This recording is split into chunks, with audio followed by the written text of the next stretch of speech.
నమస్తే కిరణ్ టీవీ భక్తి ప్రేక్షకులకి స్వాగతం. ప్రస్తుతం మనతో పాటు ఉన్నారు ప్రముఖ ఆధ్యాత్మికవేత్త శ్రీ విద్యా ఉపాసకులు జయప్రద మేడం గారు. నమస్తే అమ్మా. నమస్తే అండి. శ్రీమాత్రే నమః. అమ్మ, మనం నక్షత్రాల సిరీస్ని స్టార్ట్ చేసాము. అశ్విని భరణి నక్షత్రం అయిపోయిందమ్మా. అసలు కామెంట్స్ అయితే ఎంత బాగా వచ్చాయో, చాలా మంది కనెక్ట్ అయిపోయారు మీరు చెప్పిన మాటలకి. అచ్చం మేము ఇట్లాగే ఉంటాం మేడం, అసలు ఇట్లానే ఎంత కరెక్ట్గా చెప్పారు అని బాగా పాజిటివ్ రెస్పాన్స్ వచ్చింది. సో అందులో భాగంగా ఇప్పుడు మనం వచ్చేసి కృతికా నక్షత్రం గురించి చేయబోతున్నాము.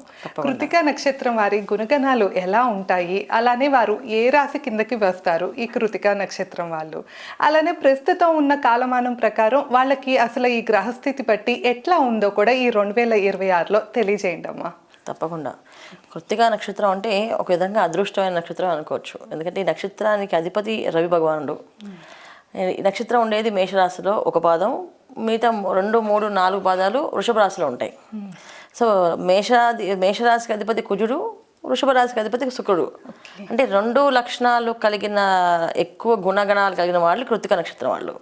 కొంత ఆవేశపరులు ఉంటారు, కాస్తంత కోపం ఎక్కువగా ఉంటుంది, కానీ చాలా నిజాయితీగా పనిచేసే వాళ్ళు ఎక్కువ మంది ఈ కృత్తిక నక్షత్రం వాళ్ళు ఉంటారు. వాళ్ళ మాట పదునుగా ఉంటుంది. ఏదైనా చెప్తే కొంచెం ఏంటి వీళ్ళు ఎలా మాట్లాడుతున్నారు అనుకుంటాం. అంటే వాళ్ళు చెప్పే తత్వం ఎలా ఉంటుందంటే నచ్చకపోతే నచ్చదని చెప్పేస్తుంటారు మొహం మీద. చాలా తక్కువ మంది నచ్చకపోయినా బ్యాలెన్స్ చేసి మాట్లాడే వాళ్ళు కృత్తిక నక్షత్రం వాళ్ళు ఉన్నారు.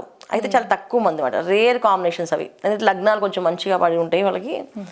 ఎదుటి మనిషి ఏం మాట్లాడినా సరే దాన్ని మనకి అనుకూలంగా ఉన్నంత వరకు తీసుకుందాం, మిగతా వదిలేద్దాం అనుకునే వాళ్ళు తక్కువ మంది.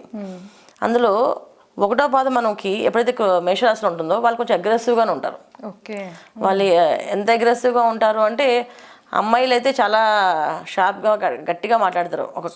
అంటే పదునైన మాటలు ఎక్కువగా ఉంటాయి వాళ్ళ దగ్గర. ఏదైనా నచ్చలేదు అనుకోండి, గట్టిగా మాట్లాడితే ఆ మాట మనం ఎప్పుడు జీవితాంతం గుర్తుపెట్టుకుంటాం, ఏంటి ఇలా మాట్లాడేది వీళ్ళు అని చెప్పేసి. అలాగని వీళ్ళు చెడ్డవాళ్ళని కాదు, కొంచెం ఆవేశం ఎక్కువగా ఉంటుంది, కోపం ఎక్కువగా ఉంటుంది, మాట అంటే పడరు, మాట పడిన మనస్తత్వం ఎక్కువ పడది. సో ఏ పని చేసినా వాళ్ళ పేరు అంటే వాళ్ళని పేరు చెడగొట్టకుండా చేసుకొని ట్రై చేస్తారు. ఒకవేళ చెడిపోయే అవకాశం ఉండి ఎదుటి వాళ్ళు ఏదో మాట్లాడుతారంటే వీళ్ళు ఒప్పుకోరు. అంటే వీళ్ళు తప్పు లేని వీళ్ళు ఒప్పుకోరు అనమాట. అలాగా చాలా స్ట్రాంగ్గా మాట్లాడుతారు. కొంతమంది సర్లే మీకు అర్థం కాదు, పోనీ వదిలేద్దాం అని అనుకునే తత్వం అయితే ఉండదు 1వ పాదం వాళ్ళకి. ఖచ్చితంగా వాళ్ళు మీకు నేను క్లారిటీ ఇస్తాను అని చెప్పి గట్టిగానే ఆన్సర్ ఇస్తారు. ఇది 1వ పాదం కృత్తిక నక్షత్రం వాళ్ళకి. 2, 3 పాదాల వాళ్ళు ఏంటంటే మధ్యస్థంగా ఉంటారు. ఇష్టమైతే నచ్చితే వాళ్ళతో మాట్లాడతారు, లేకపోతే పోట్లాడతారు, లేకపోతే వదిలేస్తారు వాళ్ళని. మళ్ళీ జీవితంలో వాళ్ళతో చేయడం కానీ, రిలేషన్షిప్ కానీ, ఫ్రెండ్షిప్ కానీ, ఇంకెటువంటి సంబంధ బాంధవ్యాలు ఏం పెట్టుకోరన్నమాట. నచ్చలేదు వాళ్ళతో, ఇంకా మనకు అక్కర్లేదు వీళ్ళు అని డిసైడ్ అయిపోతారు. ఇది ఈ లక్షణాలు. ఎందుకంటే ఇక్కడ శుక్రుడు తత్వం ఉంటుంది. చాలా ఆకర్షణీయంగా ఉంటారు. చాలా ఏ విషయమైనా చాలా ఈజీగా అర్థం చేసుకుని పనిచేసే లక్షణం ఉంటుంది వీళ్ళ దగ్గర. అంతే ఈజీగా ఏదైనా నచ్చకపోతే వాళ్ళు వదిలేస్తారు. ఇంకా వాళ్ళతో జీవితాంతం ఉండాలి, వీళ్ళే మనం పట్టుకొని పాకులాడాలి అని అనుకోరు. అక్కర్లేదని చెప్పి వదిలేస్తారు. చాలా తక్కువ మంది అన్నమాట మనం అనుకున్న విషయాల్లో పాజిటివ్గా స్పందించి ఏ కష్టం వచ్చినా భరించి బాధపడుతున్నారు అంటే కొంత ఎఫెక్ట్ ఏంటంటే లగ్నాల వయసుగా. ఇప్పుడు నక్షత్రం వైజ్గా ఇలా ఉండాలి 100% అనేది ఉండదు ఎప్పుడు కూడా. ఎందుకంటే లగ్నం మారుతుంది, లగ్నాధిపతులు మారుతుంటారు. ఒక్కోసారి లగ్నంలో గురువు కానీ శుక్రుడు కానీ ఉంటే వాళ్ళ లక్షణాలు మారుతాయి. అంటే శుభగ్రహాలు కదా, ఈ శుభగ్రహాలు ఉన్నప్పుడు ఆ శుభగ్రహ దృష్టి ఉన్నప్పుడు వీళ్ళ ఆలోచన విధానం కానీ వీళ్ళు నడిచే విధానం కానీ అన్నీ మారుతాయి. ఈ నడవడికల ఆలోచనలు మారుతాయి. అయితే ఏంటంటే మనం చెప్పుకునేది అంటే ఓన్లీ కృత్తిక నక్షత్రం వాళ్ళు ఇలా ఉంటారు. సో చిన్నప్పటి నుంచి వీళ్ళు మనం పెంచితే, ఒకవేళ మన ఇంట్లో కృత్తిక నక్షత్రం వాళ్ళు పుడితే ఎలా పెంచాలి అంటే ఏదున్నా మొహం మీద మాట్లాడకుండా ఏంటి తర్వాత చెప్పు నిదానంగా అని నేర్పించాలి వీళ్ళకి. ఏదైనా నీకు ఎంత కోపమే ఉండొచ్చు, ఆ కోపాన్ని కంట్రోల్ చేసుకునే తత్వం మీ దగ్గర ఉండాలి. అందరిలో నలుగురిలో టకటగా మాట్లాడేసి మనసు చాలా మెత్తగా ఉంటుంది వీళ్ళది.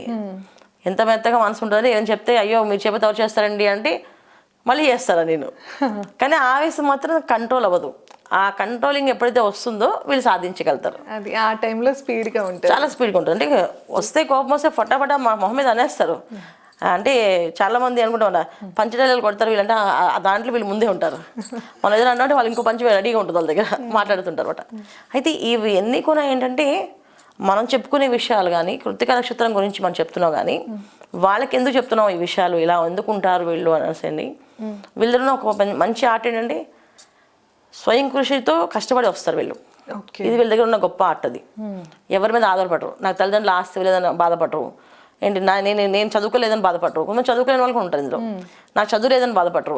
ఎలాగైనా నేను బతకాలి, ఎలాగైనా నా కుటుంబాన్ని పోషించాలి అనే తత్వం అనేది వీళ్ళ దగ్గర ఎక్కువ ఉంటుంది.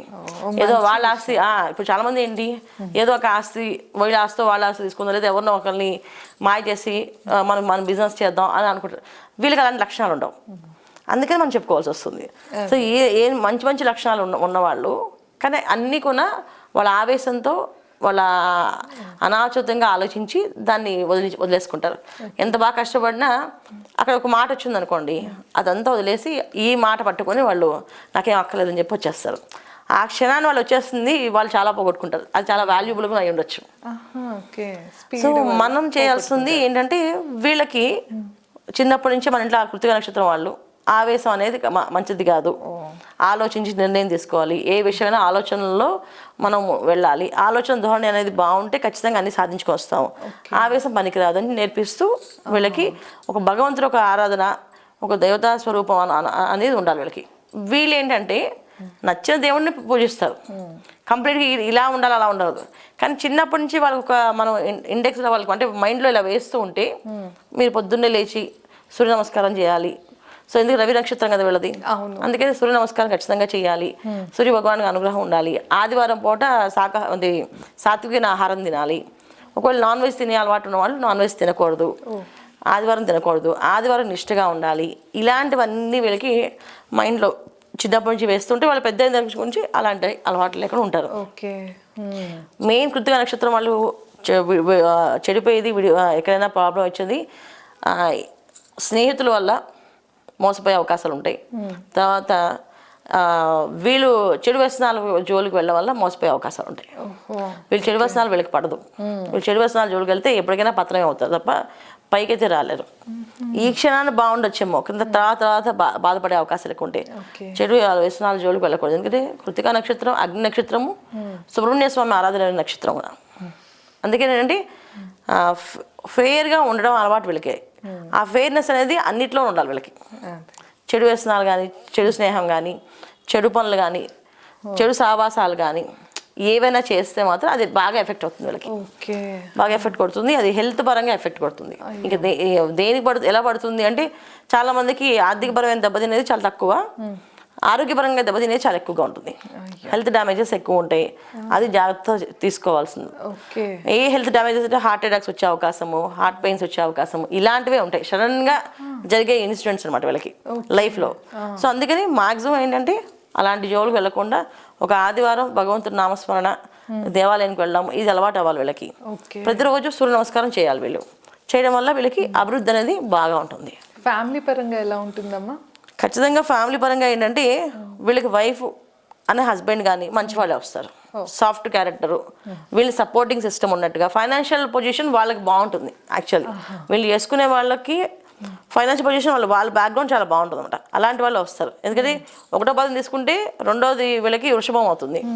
శుక్రుడు నక్షత్రం అన్ని యోగాలు భోగాలు ఉన్న వాళ్ళే వైఫే వస్తుంది, లేదా హస్బెండ్ వస్తాడు. ఏంటి తర్వాత వృషభ రాశిని తీసుకుంటే మిథున రాశి సెకండ్ హౌస్ అవుతుంది.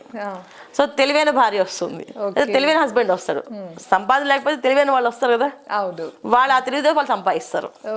అలా వచ్చే అవకాశం అంటే ఎటు చూసినా వీళ్ళకి వైఫ్ కానీ హస్బెండ్ కానీ కంఫర్టబుల్ వాళ్ళే వస్తారు. వీళ్ళకి వాళ్ళ వల్ల ప్లస్ అవుతుంది తప్ప మైనస్ అవుతుంది. కానీ వాళ్ళు చాలా ప్రేమగా చూసుకోవాలి. వాళ్ళని ఎప్పుడు కొన్నా బాధపడ్డా కానీ హింసించడం చేయకూడదు. ఇది చేయడం వల్ల కూడా చాలా ఎఫెక్ట్ అవుతుంది వాళ్ళకి. ఇది చేయకుండా ఉంటే చాలా అదృష్టమైన జీవితాన్ని, ఆనందమైన జీవితాన్ని గడుపుతారు. ఖచ్చితంగా బాగుంటుంది, చాలా బాగుంటుంది. ప్రస్తుతం ఎలా ఉందమ్మా వీళ్ళ పరిస్థితి? ఇప్పుడు మనం కృతికా నక్షత్రం తీసుకుంటే ఒకటో పాదం వాళ్ళకి కొంచెం ఇబ్బంది. ఈ మేషరాశి వాళ్ళకి ఏళ్ళాల్సిన ప్రభావం ఉంది కదా, 2026 కూడా మనకి ఏళ్ళాల్సిన ప్రభావం కంటిన్యూ అవుతుంది. సో అందుకని కాస్తంత ఇబ్బంది ఎలాంటి ఇబ్బంది ఉండదు. ఉద్యోగంలో ఒత్తిడి, ఉద్యోగంలో కాస్తంత మార్పులు, వ్యాపారం చేస్తే ఆర్థిక పరిస్థితి కాస్త తారుమారు అవ్వడము, ఈ భాగస్వామ్య వ్యాపారం చేసే వాళ్ళకి వాళ్ళ మధ్యలో ఇద్దరి మధ్యలో చిన్న చిన్న విభేదాలు రావడం, ఇలాంటివి జరిగే అవకాశాలు ఎక్కువగా ఉంటాయి. సో కొంచెం జాగ్రత్తగా జాగ్రత్తగా ఉండాలి. 2026 జాగ్రత్తగా ఉండాలి. 2026 జాగ్రత్తగా ఉండాలి. 2027 ఉగాది నుంచి వీళ్ళకి బాగుంటుంది. సో మనం ఏంటంటే 26 ఒక గడపాలి కనుక జాగ్రత్త తీసుకోవాల్సిన జాగ్రత్తలు ఏంటి, ఏ నడిచిన ప్రభావం ఉన్న వాళ్ళు ఖచ్చితంగా ప్రతి శనివారం ఆంజనేయ స్వామి గుడికి వెళ్ళడం, ప్రదక్షిణాలు చేయడము, కాస్త సింధూరం పూజ చేయించడం, ఆకు పూజ చేయించడం చేసుకుంటూ వెళ్తూ ఉంటే ఎటువంటి ప్రమాదం ఉన్నా అలా దాడేసి వచ్చే అవకాశం ఉంటుంది. అమ్మ మీరు వచ్చేసి ఇందాక అదే ప్రస్తుతం ఏలినాటి శని నడుస్తుంది అన్నారు కదా, నాకు తెలిసి వృషభ రాశి వారికి అయితే ఏలినాటి శని లేదు కదమ్మా, మరి కృతికా నక్షత్రం వాళ్ళు వృషభ రాశి కిందకి వస్తారు కదా? కృతికా నక్షత్రం 1వ పాదం మేషరాశిలో ఉంటుంది. 2, 3, 4 పాదాలు వృషభ రాశిలో ఉంటాయి. సో మేషరాశిలో ఉన్న 1వ పాదం కృతికా నక్షత్రం ఎవరైతే ఉన్నారో వాళ్ళందరికీ ఎలాంటి ప్రభావం ఎఫెక్ట్ ఉన్నది ఉంటుంది ఖచ్చితంగా. కాకపోతే పాదం ఒకటి అక్కడ ఉండి మిగతా 2, 3 పాదాలు ఉన్నప్పటికీ కూడా కృతికా నక్షత్రాన్ని మొదటిది అంశం అక్కడ పడింది కనుక కృతికా నక్షత్రం వాళ్ళకి ఉంటుంది ఏలాల్సిన ప్రభావం. ఎందుకు ఉంటుంది? రవి నక్షత్రాలు అంటే ఏంటి, మన సింహరాశిలో కేతు ఉన్నారు కదా, సో రాహు కేతుల ఎఫెక్ట్ ఎప్పుడైతే ఉంటుందో శనేశ్వరుడు ఇచ్చే ఎఫెక్ట్ రాహు ఇస్తాడు. అందుకని కృతికా నక్షత్రం వాళ్ళకు ఉంటుంది కనుక ఈ సంవత్సరం అంతా కాస్త జాగ్రత్తగా వీళ్ళు పరిహారాలు చేసుకుంటే సరిపోతుంది. అంతే. ఏలాల్సిన ప్రభావం 3 పాదాల వాళ్ళకు ఉండదు, కానీ ఈ మొదటి పాదం వాళ్ళకు ఉన్నప్పుడు ఈ కాస్త గాలి, ఇప్పుడు పక్క వాళ్ళు ఇల్లు తగులుబడుతుంటే మన ఇల్లు కూడా కాస్త తగులుతుంది కదా అసగా, అలా అనమాట వీళ్ళకి. ఓకే అమ్మ. సో విన్నారు కదా కృతికా నక్షత్రం గురించి మేడం చాలా క్లియర్గా తెలియజేశారు. ఇంకా మీకు ఏమైనా సందేహాలు ఉన్నా, ఎలాంటి సమస్యతో ఇబ్బంది పడుతున్నా అమ్మని సంప్రదించాలి అంటే కింద నెంబర్ ఇస్తున్నాం, తప్పకుండా కాంటాక్ట్ అవ్వచ్చు. ధన్యవాదాలు. నమస్తే అమ్మ. నమస్తే అమ్మ. శ్రీమాత్రే నమః.